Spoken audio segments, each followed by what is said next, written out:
You helped the wrong guy, Kate. This hospital has a reputation to maintain. That's what they told her seconds before they fired her. But what they didn't know, the wrong guy was Special Forces, and his brothers were still watching. What came next made headlines and history. Stay until the end because this isn't just about a nurse, it's about a reckoning. Kate Ellison wasn't the kind of nurse who followed the rules to the letter when someone's life was on the line. She followed her instincts, and her instincts were almost always right.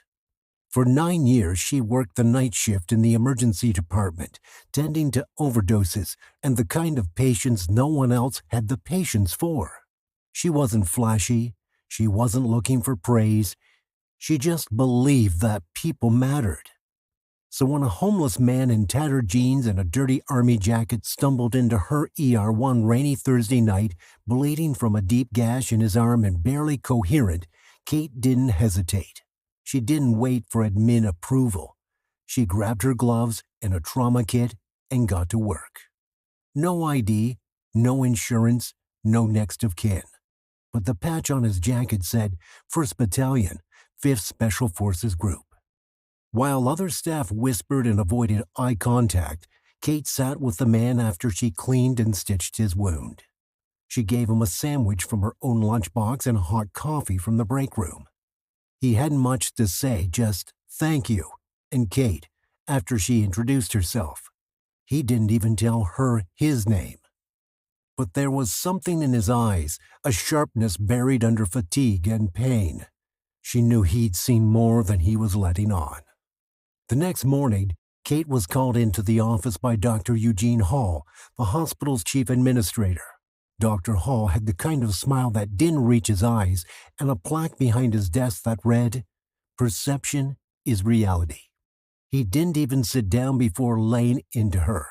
"We're not a shelter, Nurse Ellison. We're a business. Do you realize how many protocols you violated last night?" Kate tried to explain. The man was bleeding, needed help. That's what hospitals are for. She didn't care that he didn't have insurance. She didn't care that he looked like he'd slept under a bridge. Dr. Hall leaned forward, voice low and cold. "You helped a derelict vagrant with no insurance during peak billing hours. The optics are bad. I'm terminating your employment, effective immediately." What Kate didn't know, what Dr. Hall couldn't have possibly anticipated, was that the man she helped wasn't a vagrant. His name was Daniel Bear Kessler, and he'd once led a recon team into territories too dangerous for maps. He'd saved dozens of American lives and had scars not every military therapist could decipher. After getting honorably discharged, he lost his wife to cancer, and grief drove him off the grid. He'd been drifting for years, unrecognizable to most, even to his old unit. But Kate's kindness, her refusal to treat him like trash, broke something open in him. He hadn't felt like a human being in a long time. That night, after leaving the hospital, Daniel sat under a freeway overpass and did something he hadn't done in 5 years. He turned on his old phone. His thumbs hovered over the keypad before typing out one message. "Need a favor. Hospital. Nurse fired for helping me. Her name's Kate Ellison." And he hit send. The message pinged 4 phones across the country. Corporal Jackson Jax Mills was working construction in Phoenix. Sergeant Ty Romero was teaching tactical combat at a military academy in North Carolina. Specialist Kenny Doc Wing was halfway through a night shift at a VA hospital in Chicago. Captain Elena Vasquez was at her daughter's birthday party in San Antonio. They all stopped what they were doing. Bear never asked for help. If he was calling in a favor, it wasn't small. Within an hour, a group chat lit up. What's the hospital name? Who fired her? ETA 24 hours. Back at St. Dalton's, Kate was packing the last of her things from her locker. She didn't cry, not in public, but her eyes trembled. That's when she noticed something strange. The hospital parking lot was filling up with expensive black SUVs, bikes, military-grade trucks, a few news vans. And then the front doors opened. In walked four people, calm, composed, and with authority in every step. Captain Elena Vasquez led the way. Her Navy SEAL badge gleamed on her chest. Her face was stern. Behind her, Jax, Ty, and Doc, each carrying folders and badges. They weren't there for a fight. They were there for war. Paperwork style. They marched straight to Dr. Hall's office. No appointment. Elena knocked once and opened the door without waiting. "You fired a nurse named Kate Ellison yesterday." Dr. Hall blinked. "Excuse me? Who are you?" "I'm Captain Elena Vasquez, former Joint Task Force 67. This is Sergeant Romero, Corporal Mills, and Specialist Wing, and we're here to talk to you about your recent HR decision." What followed was a dismantling unlike Dr. Hall had ever experienced. The team presented VA documents confirming Daniel Kessler's identity and service record. Psychological assessments showing he was receiving treatment for PTSD. A letter from the Pentagon confirming he was listed as a Medal of Valor recipient. A testimonial video recorded by Daniel just hours before explaining everything Kate had done for him, ending with this: "She didn't see a homeless man. She saw a soldier. She saw me. That nurse? She's the only decent thing that's happened to me in 10 years. Dr. Hall, flustered, tried to recover.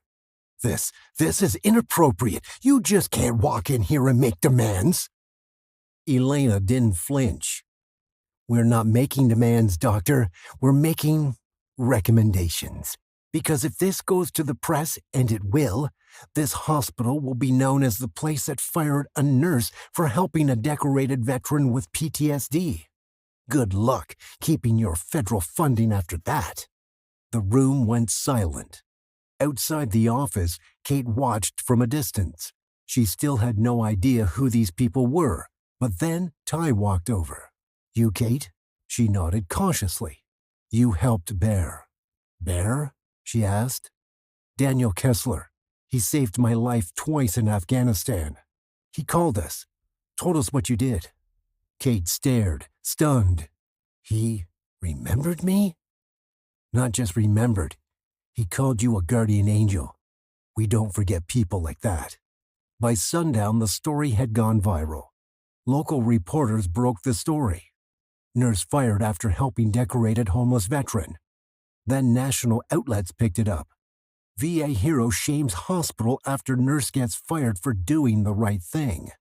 A photo of Kate's smiling face, taken by Doc outside the hospital, trended on Twitter for 14 hours. Hashtag Nurse Kate trended worldwide.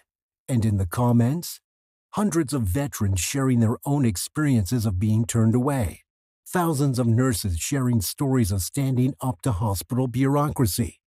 Donations flooded in, job offers too. And then the final blow came. The VA issued a statement. "We commend Nurse Ellison's actions and denounce any institution that penalizes compassionate care. We are formally reviewing St. Dalton's eligibility for veteran partnership programs." Within 48 hours, Dr. Hall was placed on leave pending investigation. The hospital board issued a public apology to Kate. But the most unexpected twist came next.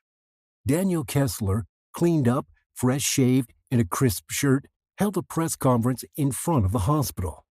He stood beside Kate and said, "I didn't come here looking for help, but I found it, and I found her. You want to know what a real hero looks like? It's not me. It's this nurse."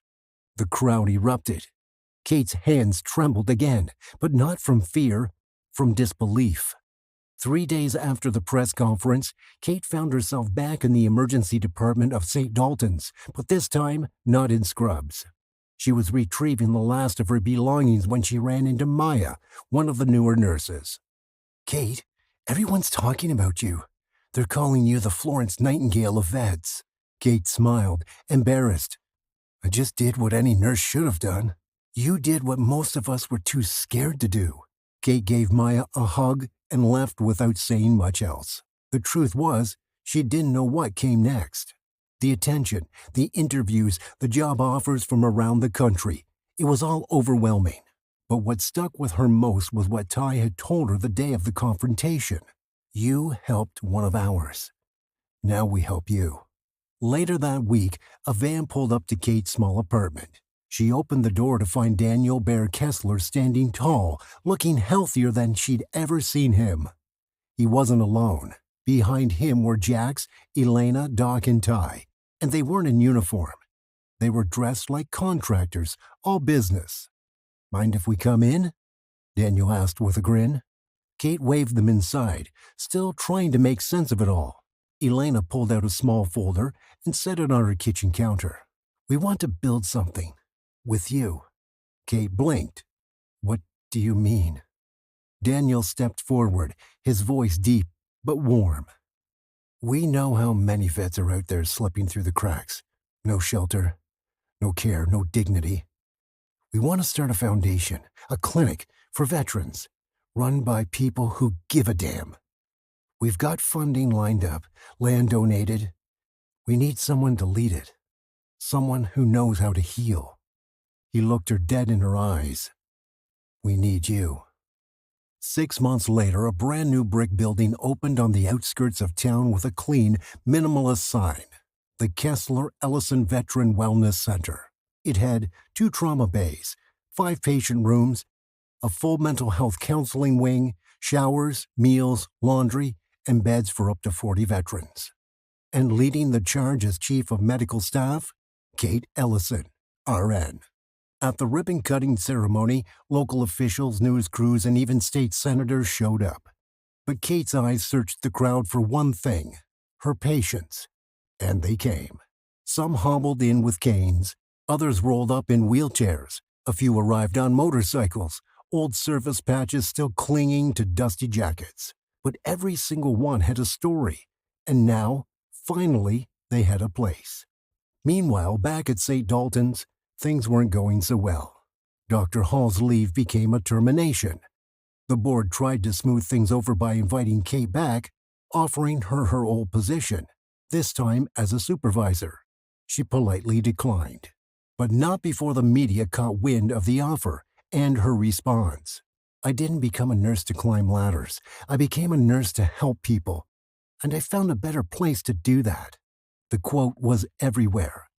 For the first time in years, public pressure was forcing real change. Nurses across the country began sharing their stories online using the hashtag NurseKate. Union talks were reignited. HR policies rewritten. Kate hadn't just saved one life, she had unknowingly sparked a movement. One night, around midnight, Kate was doing rounds at the new clinic when she heard soft guitar music coming from the courtyard. She stepped outside to find a small fire pit lit, surrounded by a few of the center's residents. Jax was strumming an acoustic guitar. Ty was roasting marshmallows, horribly. And Bear sat on a bench, staring up at the stars. She joined him. "You okay?" she asked. He nodded. "Better than I've been in years." They sat in silence for a moment. Then he said something that stuck with her forever. "You didn't just stitch my arm, Kate. You stitched me back into the world." She didn't respond with words. She didn't need to. A few weeks later, Kate found a letter in her office mailbox. The envelope was plain, no return address. Inside was a single folded page, handwritten in clean, careful strokes. "Dear Miss Ellison, you probably don't remember me. My name is Marcus Dillard. I was in the ER that night you helped that homeless vet. I was the guy yelling at security to get him out. I'm writing because that moment changed me. You see, I'm a veteran too, Navy, but I've never talked about it, not once, because when I came home, I didn't feel like I deserved to be called one. I wasn't proud of who I was. But when I saw you stand up for that man, when I saw the way you treated him like he mattered, it made me realize something. We're not invisible. Not all of us are broken, and people like you remind us of that. I've been sober 43 days now. I've started volunteering at the VA in town. I just wanted to say thank you for seeing us, for reminding me who I used to be. Sincerely, M. Dilliard. Kate read the letter 3 times before tears came. She kept it taped inside her locker door from that day forward. The Kessler Ellison Center didn't stop at one building. Within a year, they opened a satellite clinic 2 towns over, and then another in Oregon, then Arizona, and then one inside a converted barn in rural Georgia. Every clinic followed the same model: accessible care, zero judgment, veteran-led, nurse-powered. Kate became a national speaker, reluctant at first. She never liked being in front of crowds, but when she spoke, people listened. Her signature line: kindness isn't a policy, it's a choice, and it's always the right one.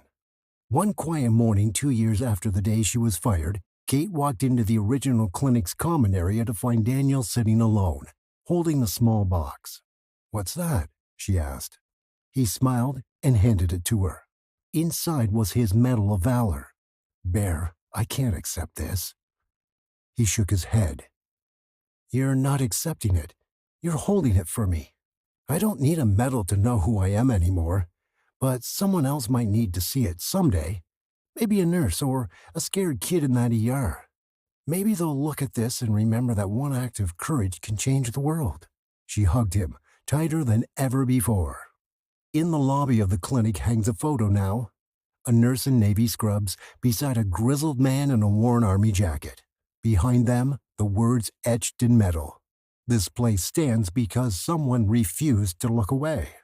Every week, new volunteers arrive, new stories are shared, new lives are healed. And every time a nurse asks what the rules are, Kate tells them, "There's just one. Treat every vet like they're someone's hero." Because they are. It didn't take lawsuits. It didn't take protests. It took one nurse, one moment, and one man brave enough to say, "I won't let this go." And now, every vet who walks through the doors of a Kessler Ellison clinic doesn't see a bill. They see respect. They see dignity. They see someone who gets it. And they see a portrait of Kate Ellison hanging on the wall beside Bear's medal with one simple inscription: "We protect our own." If this story moved you, if it made you believe in the power of one act of courage, share it. Like, subscribe, spread the message, because someone out there needs to hear it. And maybe, just maybe, you'll be the one to change their world.